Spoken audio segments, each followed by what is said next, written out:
भजन से मां सुधा भाव समन्विता।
तुमने दिन दहाड़े हजारों लोगों की मौजूदगी में अपने पति की जान ली और तुम कहती हो कि तुमने कोई गुनाह नहीं किया।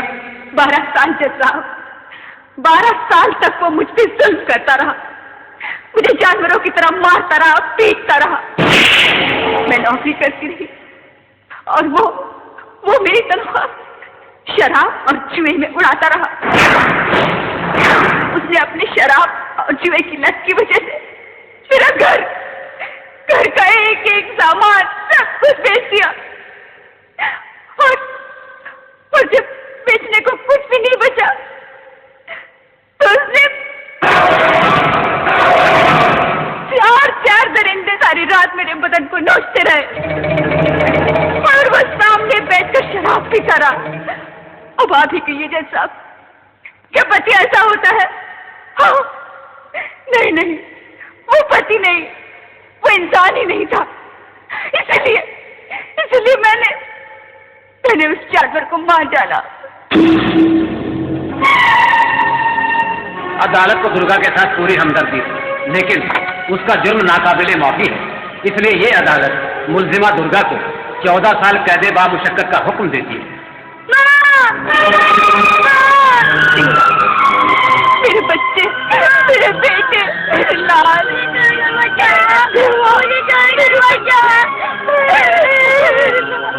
मेरी माँ को मत लेके जाओ साहब।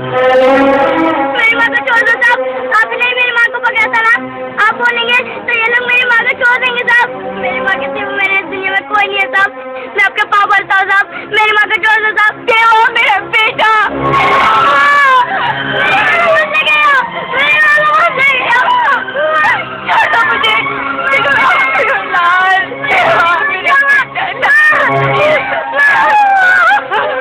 तुम यहाँ? ऐसा नहीं लग रहा जैसा आपके कानून ने इस माँ के साथ साथ इस बच्चे को भी सजा दे दी है।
अपने दाता, इतना तो पुकार कर। बंदों पे अपने दाता, इतना तो पुकार कर। नेकियों को जीत ले हम, नेकियों को जीत ले हम, हर बदी को हार कर। बंदों पे अपने दाता, इतना तो पुकार कर।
मम्मी डैडी ये किस भिखारी को घर उठा लाए?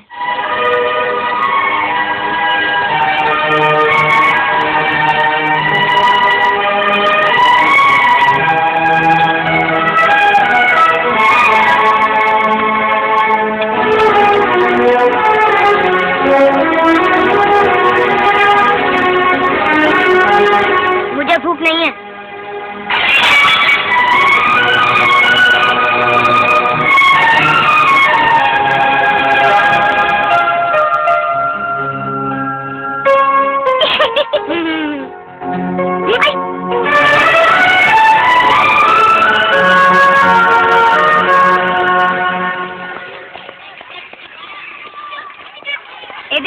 तेरी माँ ने तेरे बाप का खून किया है क्या? ये बोलना, तेरी माँ ने तेरे बाप को क्यों मारा? ये बोलना।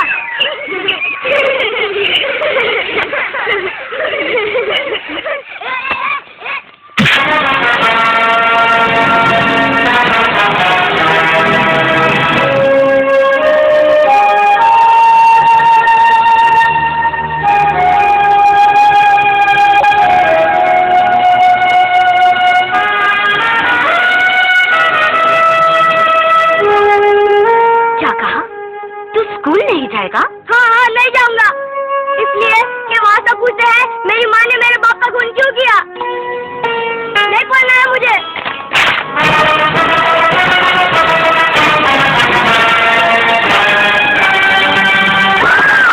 अरे उठना जानुमान,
देवा, बेटा मैं तुझे कितनी बार समझाऊं, टीका किया कर, प्रसाद लिया कर, भगवान को प्रणाम किया कर। मैं भी तुम्हें कितनी बार समझाऊं माँ, मेरे लिए भगवान तुम ही हो। उस पत्थर की मूर्त को मैं नहीं मानता, और कानून को भी नहीं। अब क्या किया मेरे बेटे ने? ये खून के निशान देख रही हो?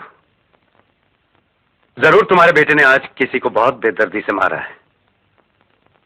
ये सुबह सुबह जॉगिंग करने गए थे या लड़ाई करने? सुबह सवेरे शैतान भी बाहर घूमने निकलते हैं बाबूजी। एक गरीब लड़की की इज्जत लूटना चाहते थे, उसकी मदद करना मेरा फर्ज था। और कानून से मदद मांगना तुम्हारा फर्ज नहीं था? उस वक्त आपका कानून सोया हुआ था, और वैसे भी जब तक आपका कानून उस मासूम की मदद करने पहुंचता, उसकी झोली में बच्चा होता। सुन रही हो? इसलिए जहां भी कानून देर से पहुंचता है वहां तुम इंसाफ खुद कर बैठते हो। देर से मिला हुआ इंसाफ खुद एक नाइंसाफी है बाबूजी। अक्सर आपका कानून बीमार को दबा देने के लिए उस वक्त पर पहुंचता है जब वो मर चुका होता है। तुम्हारे दिल में कानून के लिए जो नफरत मैं देख रहा हूं, उसे देखकर लगता है एक दिन अपने आप को बहुत बड़ी मुसीबत में फंसा लोगे तुम। मुझे तो लगता है डैडी कि जब वो दिन आएगा तो इसके हाथों में हथकड़ियां कोई और नहीं, आप ही पहनाएंगे। मैंने तुमसे सलाह नहीं मांगी थी। Sorry dad. देवा, आज मैं तुम्हें आखिरी बार समझा रहा हूँ। भी कीजिए ना, ये भी कोई तरीका होता दिन शुरू करने का। बेटे तुम जाओ, जल्दी से जाके तैयार हो, वरना आज फिर तुम्हें काम पर देर हो जाएगी। अरे लक्ष्मी बाई, जल्दी से नाश्ता लगाओ। मुझे डर है पुष्पा कि किसी दिन कानून के एक तरफ मैं और दूसरी तरफ तुम्हारा बेटा न खड़ा हो। भगवान मुझे वो दिन कभी न दिखाए, क्योंकि उस दिन जीत आप दोनों में से किसी की भी हो, हार मेरी ही होगी। इसीलिए कहता हूं कि समझाओ अपने देवा को। वो हर काम मेरी मर्जी के खिलाफ ही क्यों करता है? अब तुम ही बताओ, उसे गैरेज में एक मामूली मैकेनिक का काम करने की क्या जरूरत है? आपके पिताजी भी तो लाखों करोड़ों की ये जायदाद छोड़ गए हैं, फिर आपको पुलिस की नौकरी करने की क्या जरूरत है? ये नौकरी मैं अपनी जरूरत के लिए नहीं, अपने शौक के लिए करता हूँ। वो अपनी खुददारी के लिए करता है। वो हर दूसरे दिन आपके सामने पैसों के लिए हाथ नहीं फैलाना चाहता। मैं समझता था कि सबसे ज्यादा तुम मुझसे प्यार करती हो, लेकिन आज ऐसा लगता है कि मुझे भी ज्यादा तुम अपने बेटे को चाहती हो।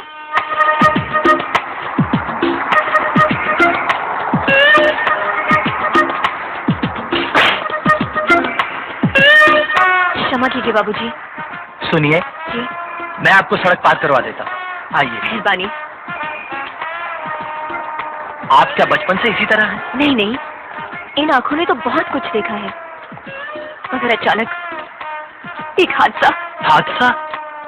बहुत दुख भरा हादसा है, सुनेंगे? सुनाइए। 2 साल पहले मैं ऐसी ही सड़क पार करती थी, सामने से एक आ रहा था और दूसरी तरफ से आती थी। तीनों आपस में टकरा गए। बस इसी तरह मेरी जिंदगी अंधारी हो गई।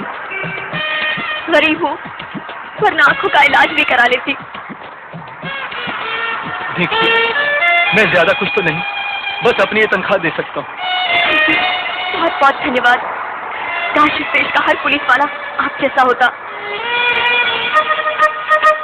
पुलिस वाला? आपको कैसे पता चला कि मैं पुलिस वाला हूँ? जब आपने मेरा हाथ पकड़ा था ना, तो आपके हाथ में डंडा था, और डंडा तो सिर्फ 2 ही लोगों के हाथों में होता है, या तो अंधे के या पुलिस वाले के। बिना आंखों के भी आप कितना कुछ देख लेते हैं।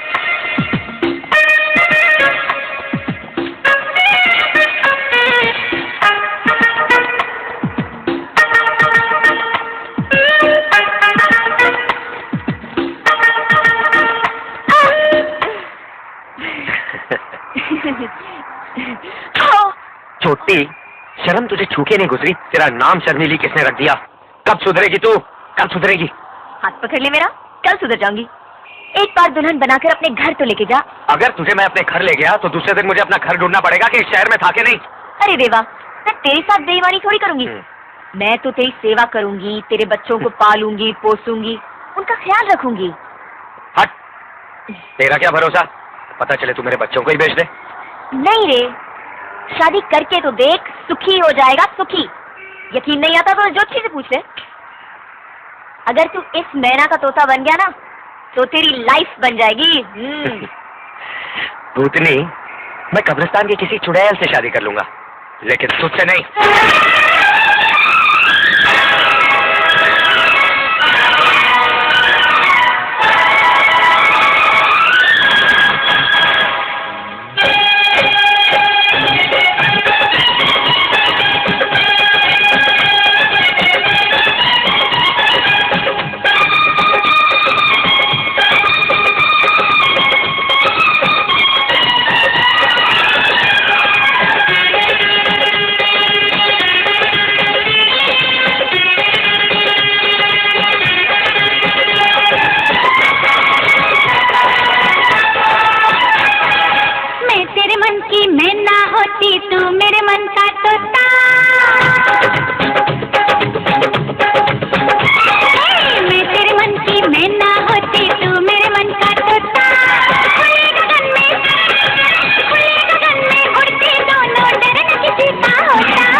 सिगरेट, जुए और शराब की आदत तो मेरे भाई को लगा चुके हो, अब लड़की की आदत भी लगा दी।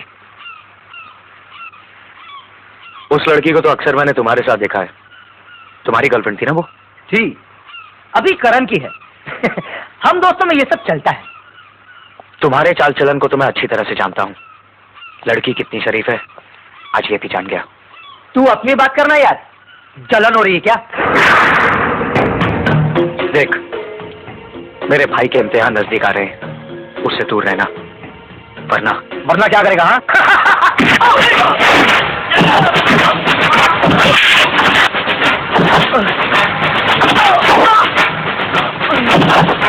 तू कौन होता मेरे दोस्तों पर हाथ उठाने वाला? देख भाई, खबरदार जो मुझे भाई कहा तो। मेरी माँ को माँ बोलता है, ठीक है, मेरे बाप को बाबूजी बोलता है, बर्दाश्त करता हूं मैं, लेकिन मुझे भाई मत बोलना, समझा? करण जिन्हें तू अपना दोस्त बोलता है वो तेरे दोस्त नहीं, दुश्मन है, दुश्मन। मैं अच्छी तरह से जानता हूं कौन मेरा दोस्त है और कौन मेरा दुश्मन। मेरा दुश्मन कहीं बाहर नहीं, यही है, इसी घर में। जरा सोच करण, जो लड़की इतनी बेशर्मी से खुलेआम तेरी बाहों में बाहें डालकर घूम सकती है, वो लड़की क्या होगी? एक गिरी हुई लड़की है वो। गिरी हुई?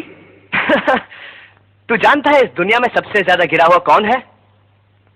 तू,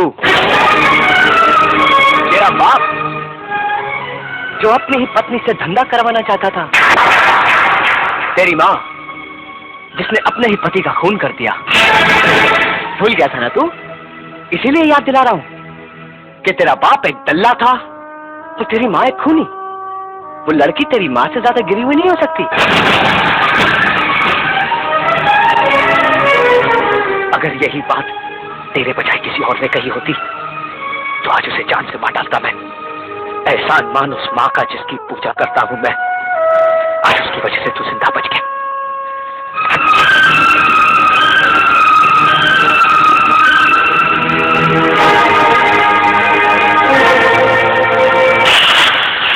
माँ, तूने उसके लिए मुझे थप्पड़ मारा? तेरी तरफ वो भी इस घर का बेटा है। फर्क तुम दोनों में सिर्फ इतना है कि वो तुझसे ज्यादा लायक बेटा है। अच्छा, वो लायक है, वो अनपढ़, वो जाहिल। वो जाहिल और अनपढ़ भी आज तेरी वजह से है। आज के बाद अगर तूने दोबारा मेरे उस बच्चे के दिल को चोट पहुंचाई तो तुझसे मैं नहीं, तेरे डैडी बात करेंगे, समझा?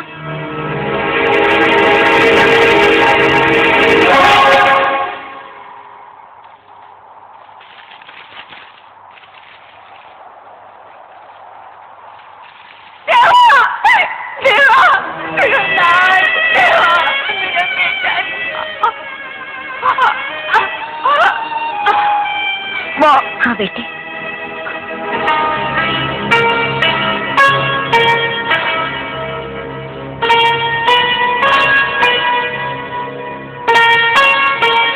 जिसे मैंने जन्म दिया उसे अपना दूध पिलाया है। तुझे सिर्फ आंसू पिला सकती हूँ बेटी। नहीं, नहीं माँ, ऐसा मत क्या। कभी कभी सोचती हूँ अपने घर में लाकर सिवाय जिल्लत के क्या दिया है तुझे। माँ, वो प्यार जो तूने और बाबूजी ने मुझे दिया है, उसके लिए ऐसी जिल्लत तो मैं सारी जिंदगी सह सकता हूँ। बेटा, करण दिल का बुरा नहीं है, सिर्फ नादान है। देखना, एक न एक दिन वो तुझे जरूर समझेगा। कब माँ, कब समझेगा वो मुझे?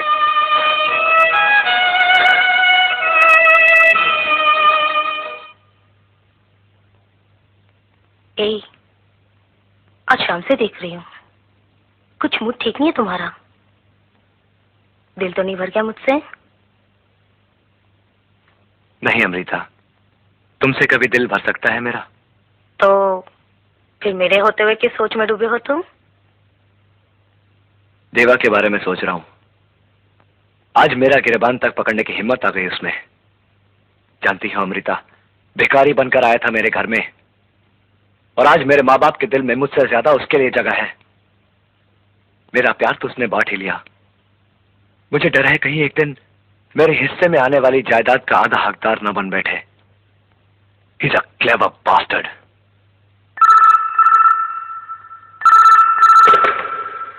हेलो अमृता, तुम्हारे शो का टाइम हो रहा है। मैं भी आती हूँ रॉकी।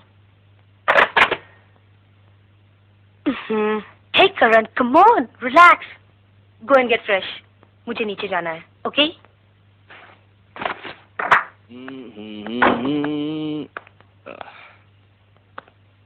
अच्छा, तो शराब पीकर आया है तू। जानता है तेरे डैडी को पता चलेगा तो क्या होगा? क्या होगा? घर से निकाल देंगे। वैसे भी इस घर में मेरी नहीं, देवा की जरूरत है सबको। क्या बिगाड़ा है उस गरीब ने तेरा? क्यों नफरत करता है तू उससे इतनी? मैं उससे नफरत इसलिए करता हूँ क्योंकि तू बहुत प्यार करती है उससे। हाँ करती हूँ, क्योंकि मेरे प्यार के सिवा उसके पास कुछ भी नहीं है। तकदीर ने बचपन में उस बदनसीब से सब कुछ छीन लिया। अगर मैं भी अपनी ममता का साया उसके सर पर न डालती तो कहाँ जाता वो अनाथ? तो क्या इसीलिए तूने अपनी ममता का बंटवारा कर दिया माँ? ममता बांटने से ममता का बंटवारा नहीं होता करण। तो फिर मुझे ऐसा क्यों महसूस होता है कि तेरे प्यार का बहुत कम हिस्सा आया मेरे हिस्से में? कोई तो वजह होगी ना माँ? कहीं ऐसा तो नहीं कि देवा अपने आप को इस घर में पराया ना महसूस करे, इसलिए तूने अपना सारा प्यार उस पर निछावर कर दिया, ये सोचे समझे बिना कि तेरा अपना बेटा अपने ही घर में अपने आप को पराया महसूस करने लगेगा माँ? ऐसा मत सोच बेटी। देवा तो 9 साल का था जब मैं उसे इस घर में लेकर आई थी। तुझे तो 9 महीने अपनी कोख में पाला है मैंने। मेरे शरीर का हिस्सा है तू। तुझसे बढ़कर और कौन हो सकता है? मेरे एक चाटे का इतना बुरा मान गया तू कि एक माँ को इतना भी हक नहीं है। तो हक की बात करती है माँ तो मेरी जान ले ले, मैं उफ तक नहीं करूंगा। मगर अब देवा की वजह से दोबारा तूने मुझे चाटा मारा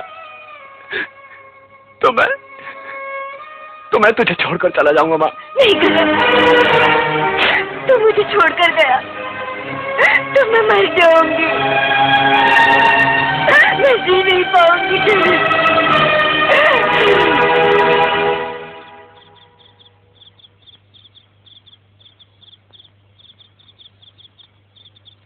चाचा जी।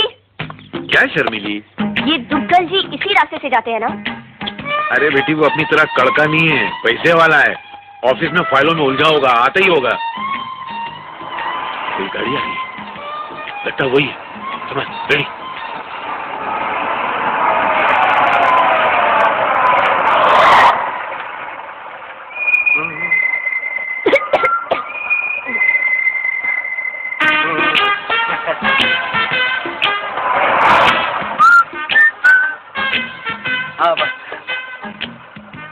आपको मैं कहीं छोड़ सकता हूँ? कहाँ? होटल या घर? घर में आज कोई नहीं है। मेरी बीवी भी बाहर गई हुई है। नाम क्या है तुम्हारा? नाम से क्या काम है? काम है इसलिए पूछ रही हूँ। जी राजीव दुग्गल। दुग्गल? चल। कंफर्टेबल है ना? Of course.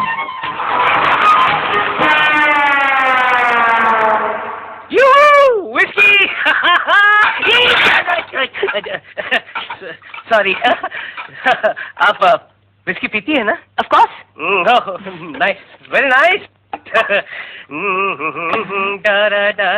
घोलो का शराब इसमें फिर मिलाई। Thank you. Feel at home, comfortable, अपना ही घर समझिए। इतनी रात में कौन आया होगा? कहीं मेरी बीवी तो नहीं होगी? वो तो कल आने वाली थी वैकेशन। आपने मेरी फोटो क्यों खींची? कानून बिना सबूत के मुजरिम को छोड़ देता है, इसलिए पहले मैं सबूत को पकड़ता हूँ, बाद में मुजरिम को पकड़ता हूँ। मुजरिम? मैंने क्या जुर्म किया? जुर्म? बिना परमिट के शराब, बिना लाइसेंस के शबाब, दफा 210 यानी 2 साल। 2 साल? यस। इंस्पेक्टर साहब, मैंने ऐसा पहली दफा किया है। वैसे मैं बहुत शरीफ आदमी हूँ, शादीशुदा हूँ। शादीशुदा? शादीशुदा। मतलब बीवी के साथ धोखाधड़ी? दफा 420 मतलब 4 साल। 4 साल? 50 साल में मेरे बच्चों को क्या होगा? बच्चे आपके फर्ज से बेईमानी, दफा 840 मतलब 8 साल। ये सारी दफा कई दफा लगेगी तुम पर, कम से कम 50 साल की सजा होगी तुमको। 50 साल? इतनी सजा काटने के लिए तो मुझे दूसरा जन्म लेना पड़ेगा। कुछ हो नहीं सकता। हो सकता है। 25,000 लगेंगे। 25,000? कम है? ज्यादा है। इतने मैं नहीं दे सकूंगा। और देने की कोई जरूरत भी नहीं है। ये इंस्पेक्टर तुम्हारा कुछ नहीं बिगाड़ सकते। हाँ, ज्यादा से ज्यादा तुम्हें पुलिस स्टेशन ले जाकर तुम्हारी थोड़ी बहुत धुलाई कर देंगे। कल सुबह तुम्हें कोर्ट ले जाकर तुम्हारी बदनामी करेंगे और तुम्हारी बीवी से तुम्हारा तलाक करवा देंगे। और कुछ नहीं कर सकते। अरे करने के लिए इनके पास बचा ही क्या? कुछ बचा? नहीं। देता हूँ 25,000 लाता हूँ। इसी बात इनके चक्कर में फंस गया।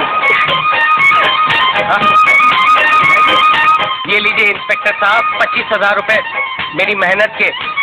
नहीं है। चला झगड़े। चलती हूँ। 1 मिनट इंस्पेक्टर साहब, ये कैमरे की रील मुझे दे दीजिए ना। कैमरे में रील नहीं थी। नहीं थी? कितनी अच्छी बात में बच गया। कैमरे में रील नहीं थी।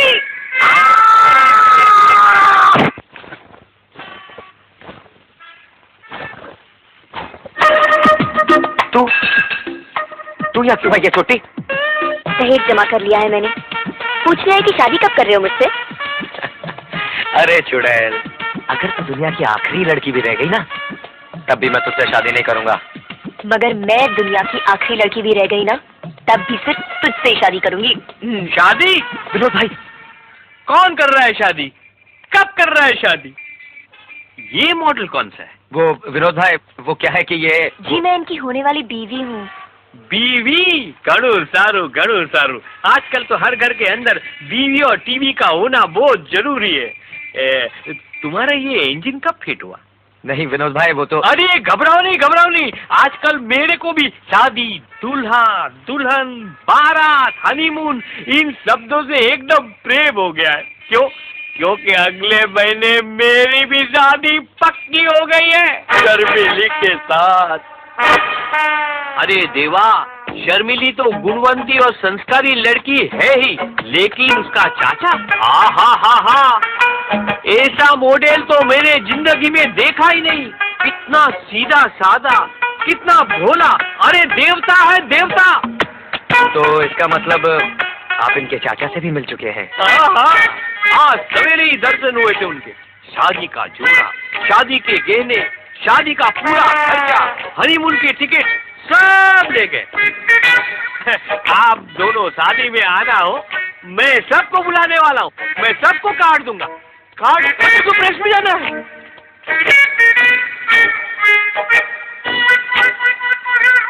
भूतनी, तू और तेरा कमीना चाचा दोनों मिलकर विनोद भाई को बुरा काट दोगे क्या? तेरी कसम देवा, चाचा जी ने ये प्रोग्राम कब बनाया मुझे कुछ पता नहीं। चल झूठी। मैंने तेरी कसम खाई और तूने मुझे झूठी कहा? एक बार नहीं 1000 बार कहूंगा, तू झूठी है, झूठी है, झूठी है।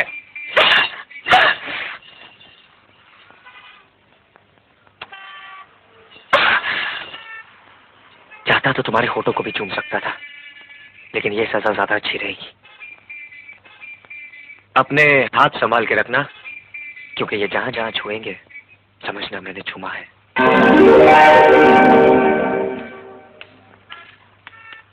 क्या हुआ तेरे हाथ को? नहीं चाचा जी, कुछ नहीं। फिर छुपा क्यों रही है? बता नहीं, बता ना। कुछ भी तो नहीं है, नखरे करती है। तेरे हाथ कितने प्यारे हैं।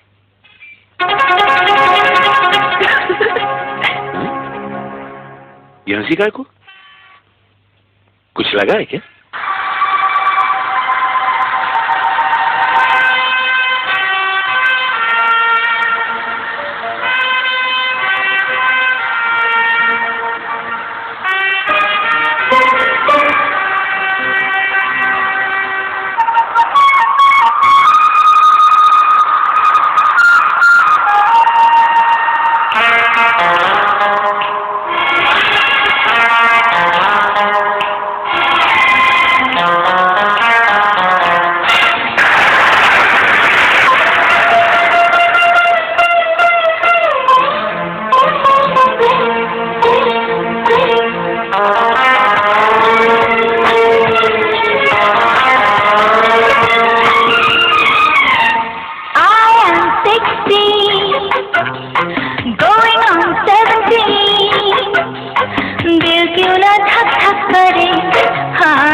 करे।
कहती दिल दीवाना मचलने लगा।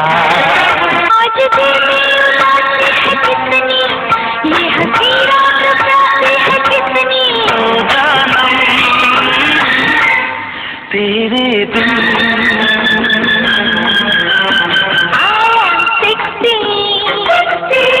going on 17, दिल क्यों ना धक धक करे, हाय दिल क्यों ना धक धक करे।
किनारे पे तेरे बता कैसे जाता रहूं।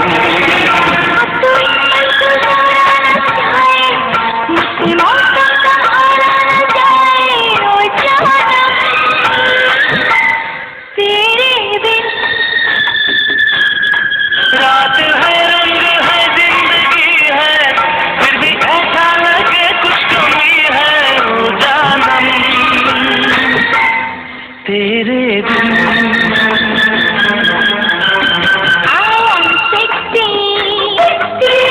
going on 17, दिल क्यों ना धक धक करे, हाय दिल क्यों ना धक धक करे। You are 16, going on 17, दिल क्यों ना धक धक करे, हाय दिल क्यों ना धक धक करे।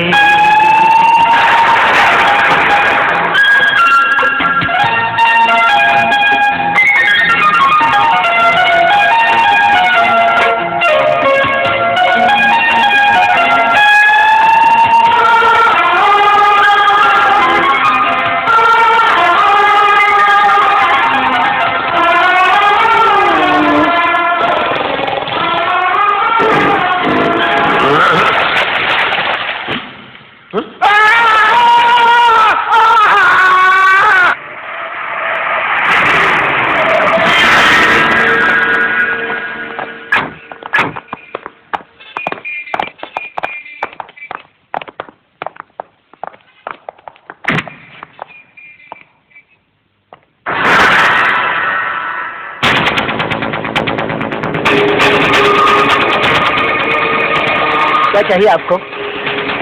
वो लड़की। ये क्या बकवास कर रहे हैं आप? दिमाग तो सही है ना आपका? देखिए मिस्टर, आप अगर अपनी जान प्यारी है तो चुपचाप यहाँ से चला जा।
मुझे उस गली से मारते हुए यहां तक लाए हो ना, याद रखना मेरा बाप तुम्हें मारते हुए इस शहर से बाहर ले जाएगा। जानते हो मेरा बाप कौन है? तुझे पता है या तुझे भी अपनी मां से पूछना पड़ेगा? लग गई, तुझे अब नजर लग गई। इस सवाल का जवाब तुझे मैं नहीं, मेरा बाप देगा।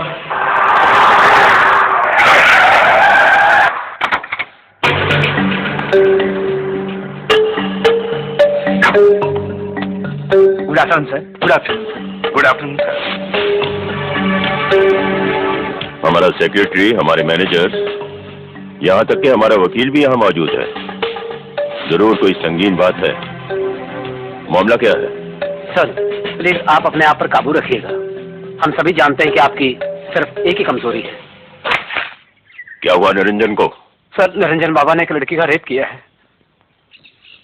अच्छा, इतना बड़ा हो गया है वो? कमाल करते हो तुम लोग भी। इतनी मामूली सी बात के लिए इतनी इंपॉर्टेंट बिजनेस मीटिंग से मुझे यहां बुला लिया। भंडारी, उस लड़की को 2-4 लाख रुपया भिजवा दो। वो लड़की मर चुकी है सर। सर निरंजन बाबा इस वक्त लॉकअप में है। सर वो ऑफिसर जिसने निरंजन को गिरफ्तार किया है बहुत ही टेढ़ा आदमी है। सर उसने बहुत मारा भी है बाबा को। अंकल, राजी और इस्माइल अभी भी निरंजन के साथ हवालात में बंद है। हम बड़ी मुश्किल से भाग आए। हमारे बेटे को मुसीबत में अकेला छोड़कर तुम लोग भाग आए। क्या करते अंकल, मर्डर केस बन गया और मर्डर हमने नहीं, निरंजन ने किया है। सक्सेना। Yes sir. इन दोनों को किसी महफूज जगह पर ले जाओ। जब तक मामला दब नहीं जाए ये पुलिस के हाथ नहीं लगने चाहिए। जाओ इनके साथ। Thank you uncle. Bhandari. Yes sir. अंग्रेजी में एक कहावत है, if your existence is my death better you die. उनके जीने से अगर हम मरते हैं तो बेहतर है वो मर जाए। माइकल को फौरन इत्ला करो।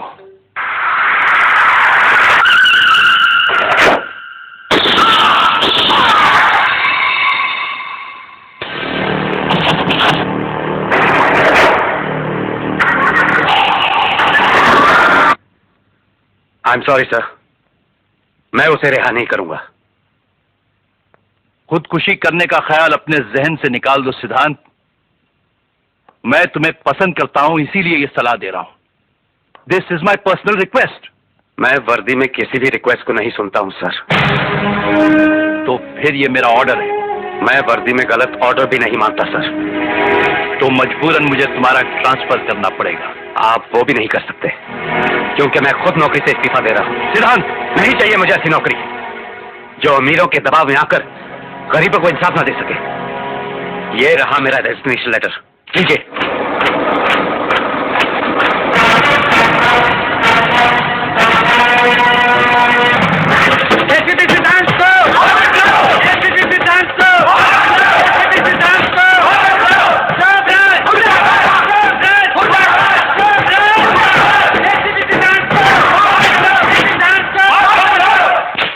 ये लीजिए, पढ़िए आज के अखबार। और जिन लोगों को पढ़ना नहीं आता उन्हें मैं खुद पढ़कर सुना देता हूं। किस किस्म की सरकार इस देश को चला रही है। इस सरकार के राज में इंसाफ कहां खोकर रह गया। इस केस को दबाने के लिए चीफ मिनिस्टर को कितना इनाम मिला। कमिश्नर साहब, ऑपोजिशन पार्टी और जनता हम सबसे हमारे त्याग पत्र मांग रही है। क्या जवाब दूं मैं उन्हें? सर, ऐसा पहली बार हुआ। जी हाँ, सच्चाई अपना असली रंग दिखा रही है। ऐसा पहली बार हुआ है कि इंसाफ मांगने के लिए लोग बाहर सड़कों पर निकल आए हैं। इससे पहले कि ये इशू और बढ़ जाए, उस एसीपी को बुलाइए। सर, आपको अंदर बुलाया। आपने मुझे याद किया सर? पुलिस डिपार्टमेंट को आप जैसे सच्चे और ईमानदार ऑफिसर की जरूरत है। कल से ही ड्यूटी ज्वाइन कर लीजिए। सर, मैं आपके ऑर्डर की इज्जत करता हूं, लेकिन इसके लिए आपको मेरी 2 शर्तें माननी होंगी। मिस्टर सिद्धांत, तुम होश में तो हो? जानते हो तुम किससे बात कर? त्रिपाठी जी, क्या शर्तें हैं आपकी?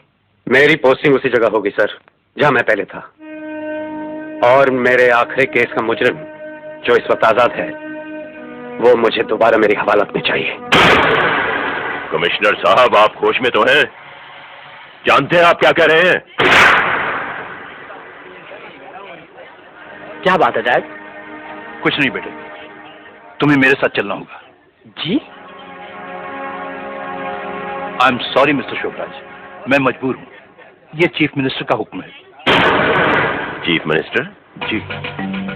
ठीक है, हमारा बेटा आपके साथ जाएगा, लेकिन इसे ले जाने से पहले एक बात सुन लीजिए। रात का खाना ये खा चुका है और सुबह का नाश्ता हमारे साथ यहीं करेगा। मगर डैड। घबराओ नहीं, मैं हूं ना। जाओ इनके साथ।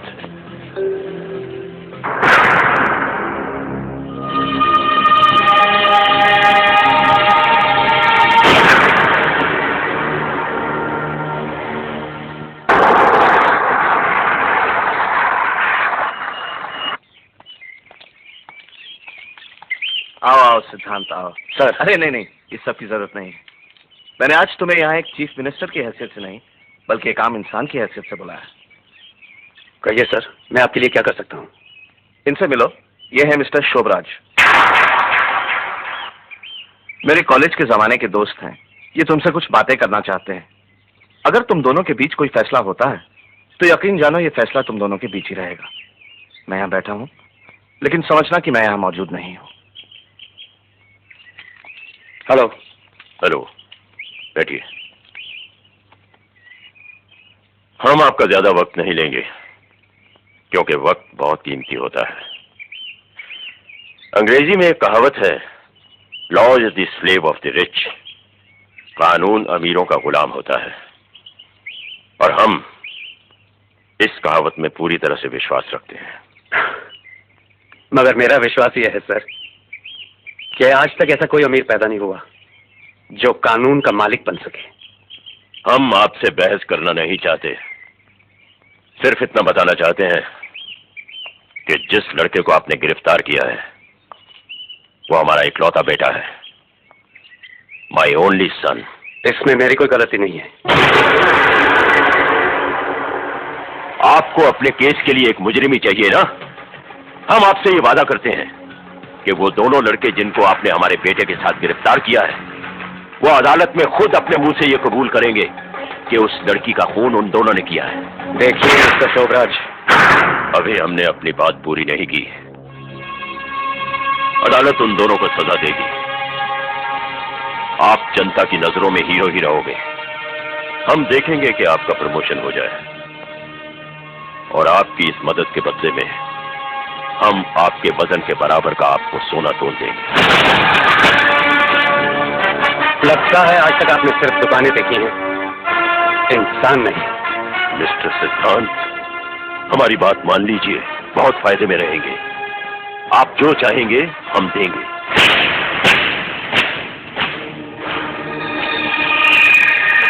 उस लड़की को जिंदा कर दीजिए जो मर चुकी है। मैं आपसे वादा करता हूं कि आपका बेटा बच जाएगा, कोई केस नहीं रहेगा।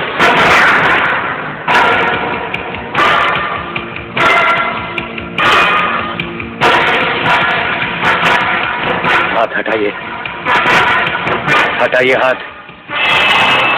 अपने से बड़ी उम्र के लोगों पर हाथ उठाना मुझे अच्छा नहीं लगता।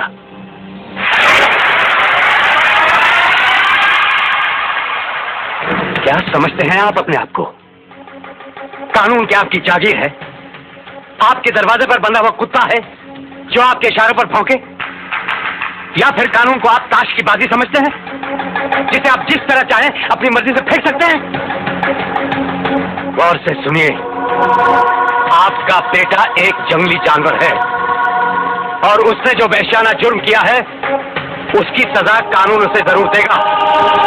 मैं दिलवाऊंगा। सॉरी, टेप खत्म हो गया। सर, आप एक शरीफ ईमानदार इंसान हैं, इसलिए कैसेट आपको वापस कर रहा हूं। लेकिन प्लीज सर, अपने दोस्त से कह दीजिए कि आइंदा मुझे खरीदने की कोशिश मत करें, वरना दूसरा कैसेट में प्रेस कर दूंगा। मैं जानता हूं, जब इकलौता जवान बेटा जेल की सलाखों के पीछे हो तो बाप के दिल पर क्या गुजरती है।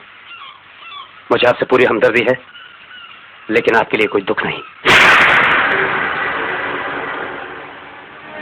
सिद्धांत, जाने से पहले सुनते जाओ। हम वो इंसान हैं जिसके सिर्फ दोस्त हैं, बहुत सारे दोस्त, दुश्मन कोई भी नहीं। तुम अकेले हमारे दुश्मन मत बनो।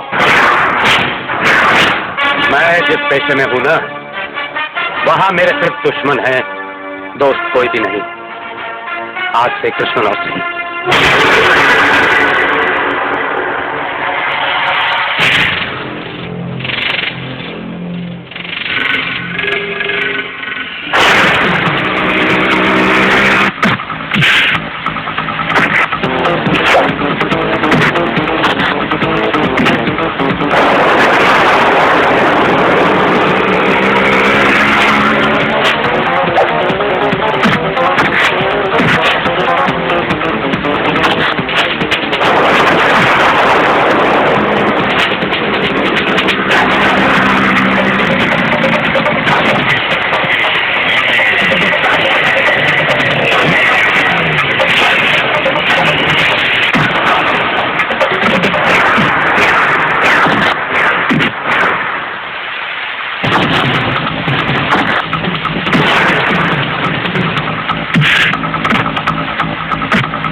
बाबूजी,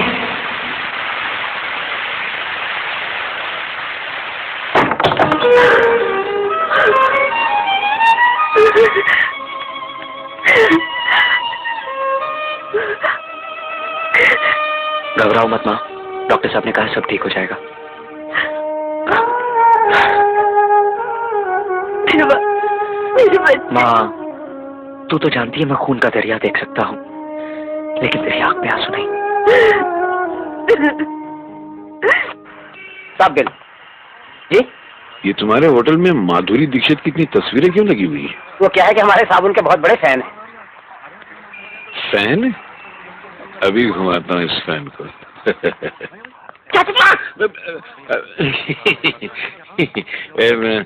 तू यहाँ क्या कर रही है शर्मिली? मैं यहाँ माधुरी की छोटी बहन बनकर आई हूँ। जब ये मेरा बकरा है, इसको मैं हलाल करूंगा, तू जाके कोई और दुकान देख। अच्छा सुन, तू तो मेरी मदद करेगी इसको हलाल करने में? सुन, अरे चलना है। भाई साहब हम एक फोन कर सकते हैं? हाँ हाँ करो करो। दीदी शूटिंग पे निकल तो नहीं गई होंगी? वही देख रहा हूँ। शूटिंग? हेलो माधुरी? माँ? हाँ मैं बोल रहा हूँ।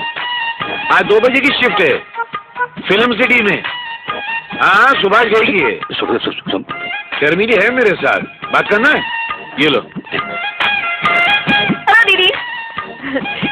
नहीं दीदी, आज मैं कॉलेज में गई थी। मैं आपकी नई पिक्चर देखने गई थी। हाँ दीदी, मुझे बहुत पसंद आई। दीदी मैं आ रही हूँ ना आपकी शूटिंग पे। Okay bye. मैडम, आप किस माधुरी के साथ बात कर रही थी? इधर बात करो। ये क्या हो रहा है इस देश में यार? सर पे 50 तस्वीरें लगा के रखी और पूछ रहे किस माधुरी से बात कर रही थी? अरे इस माधुरी से बात कर रही थी। आप इस माधुरी को जानते हैं? जानते हैं? अरे मेरी बच्ची है वो। आपकी बच्ची? बच्ची मतलब हम उसको यहाँ तक लेकर आऊँ, हमारी फिल्म इंडस्ट्री में सब बोलते हैं। मैं उसका सेक्रेटरी हूँ। सेक्रेटरी? और ये उसकी छोटी बहन है। लगा मुझे, आपको देखते ही लगा मुझे कि आप उसकी छोटी बहन ही हो सकती है। शर्मिली जी, मैं आपकी दीदी को मेरी इस होटल की एक कप चाय अपने हाथों से पिलाना चाहता हूँ। चाय तो क्या, किसी दिन मैं दीदी को यहाँ लाती हूँ, खाना खिला देना। सचमुच? सुनो जी। तुम्हारा बिल कितना हुआ? अरे क्यों शर्मिंदा कर रहे हैं आप मुझे? अब मैं आप लोगों से मिल लूंगा। नहीं भाई साहब, सिर्फ इस बिल की बात नहीं है, इन्हें काफी नाश्ता वगैरह भी बनवाना है। हाँ तो बंधवाओ ना, आप ही लोगों का तो ये होटल है। अरे पीटर। Yes sir. देखो साहब को क्या क्या चाहिए। जी। साहब को तो बहुत कुछ चाहिए। हाँ? अरे शर्मिली, तूने ये क्या किया? घर के बाहर ताला लगाकर तुम अंदर बैठी रही और वहाँ पर मैं शादी का मंडप सजा के दूल्हा बन के हवन लगा के पंडित बिठा के तुम्हारा इंतजार करता रहा। मेरे सारे रिलेटिव और मेरे रिश्तेदार के सामने तुम्हारी मस्करी उड़ाई दी थी, मेरा मजाक किया। अब वो क्या है कि विनोद भाई। भाई नहीं, सिर्फ विनोद। देख, मेरे को तेरा असली मॉडल मालूम पड़ गया है। तू लोगों को पैसों के लिए चपत लगाती है ना। देख देख, मैं मेरा घर और गैरेज दोनों तेरे नाम कर दिया। अभी तो मेरे साथ शादी करोगी ना? मैं तब भी तुमसे शादी नहीं कर सकती विनोद, इसलिए कि मैं देवा से प्यार करती हूँ। देवा से? मेरे गैरेज के मैकेनिक से? यही सोच रहे हो ना कि 5-5 रुपए के लिए बेईमानी करने वाली लड़की 50 लाख क्यों ठुकरा रही है? ये प्यार का मामला ही ऐसा होता है, कोई समझे ना समझे, तुम तो समझ सकते हो ना। लेकिन देवा तुमसे प्यार नहीं करता। लेकिन मैं तो करती हूँ, बचपन से करती हूँ। कितना करती हूँ ये तो नहीं कह सकती, लेकिन हाँ, बचपन में जब भी वो कोर्ट की सीढ़ियों पर बैठकर रोता था ना, तो पता नहीं क्यों मुझे भी बहुत रोना आता था। मैं उसी के सपने देखते हुए जवान हुई, और जब तक सांस में सांस है, मैं अपने सपने को साकार करने की पूरी कोशिश करूंगी। कभी तो वो कहेगा, शर्मिली, आई लव यू। अरे शर्मिली, तेरा बाहर से मॉडल कुछ और है और अंदर इंजन कुछ और है। बड़ा बदनसीब है देवा जो तेरे प्यार को नहीं समझ सका। मैं जानती हूँ जब प्यार में इनकार होता है तो दिल पर क्या बीतती है। मैंने तुम्हारा दिल तोड़ा है, मुझे माफ कर देना विनोद। खाली विनोद? विनोद भाई नहीं बोलोगी? अरे मेरी बुद्धि भी भ्रष्ट हो गई। तेरी जैसी प्यारी बच्ची तो मेरी छोटी बहन ही हो सकती है ना। चल आऊं।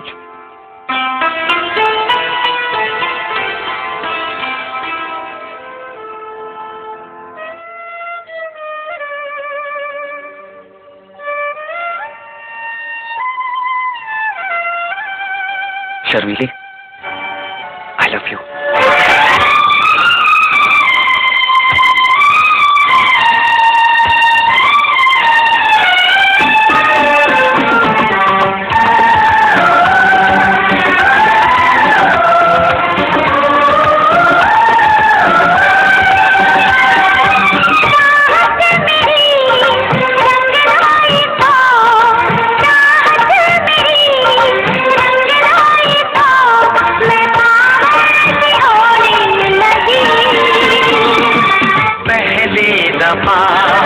इस दिल में भी हलचल सी होने लगी, हलचल सी होने लगी।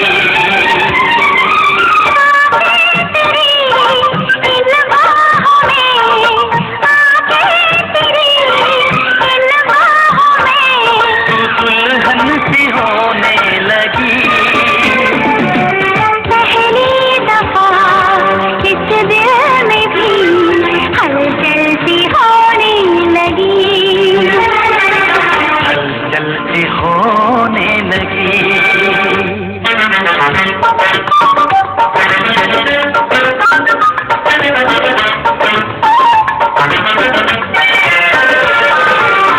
कल भी ये दुनिया नजारे लिए थी, बाहरों का मौसम भी था, कल भी सजा था चांद गगन पे, सितारों का आलम भी था। आज फिर क्यों सब कुछ नया लगने लगा है मुझे, और बात आ जाने मन, जी भर के देखो तुझे।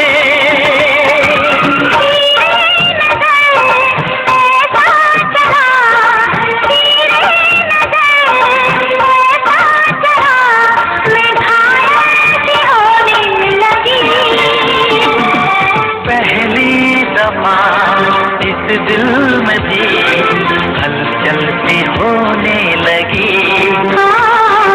हलचल सी होने लगी।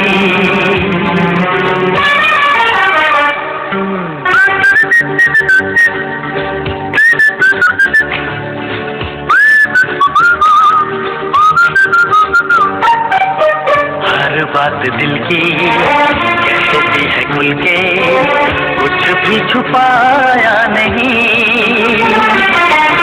साथ रहोगी कब तक मेरे, ये तो बताया नहीं, साथ साथ रहना हमें, अब ना जुदा होंगे हम। जान से भी प्यारे तेरी वफा, तेरे बिना अब जिंदगी, तेरे बिना अब जिंदगी मुश्किल सी होने लगी। पहली दफा इस दिल में भी हलचल सी होने लगी, हाँ हलचल सी होने लगी।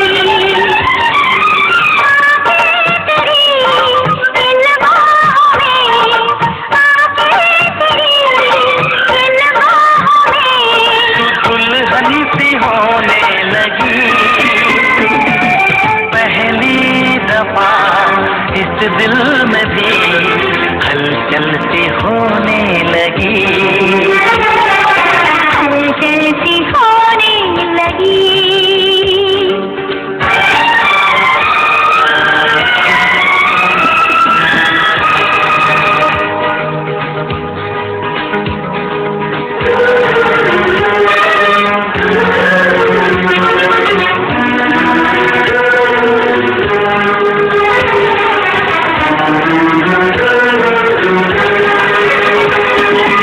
दो तो जवान बेटों की माँ होकर भी तुझे घर का सारा काम करना पड़ता है।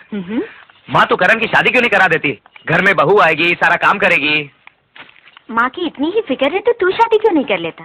मैंने तो अभी इस बारे में कुछ सोचा नहीं है, लेकिन अब तू कहती है तो। अच्छी बात है, तेरे लिए एक बहुत अच्छी लड़की मेरी नजर में है। लड़की? हम्म। कौन लड़की माँ? वो लखनऊ वाले हैं ना बृजमोहन जी, उनकी बेटी। लखनऊ? हम्म। माँ तू बारात इतनी दूर लेके जाएगी ना तो बारात की बारात निकल जाएगी। थोड़ा नजदीक सोचना। हाँ, नजदीक तो तू बेटी की बेटी है। नागपुर तो यहाँ से दूर नहीं है ना? अब नागपुर इतना दूर तो नहीं है, लेकिन इतना नजदीक भी तो नहीं है। थोड़ा और नजदीक सोच। और नजदीक तो डॉक्टर माथुर की बेटी है। उनका घर हमारे घर से सिर्फ 10 मिनट की दूरी पर है। माँ अब तू इतना नजदीक आ गई है तो थोड़ा और नजदीक आ जाना। कहाँ? वो अपने घर के पीछे वाली बस्ती में भी तो एक अच्छी लड़की रहती है। कौन? शर्मिली? हाँ माँ। मुझे पता था वो चुट्टी एक न एक दिन मेरे बेटे का दिल जरूर चुराएगी। माँ तू बाबूजी से बात करना। सही वक्त आने पर करूंगी।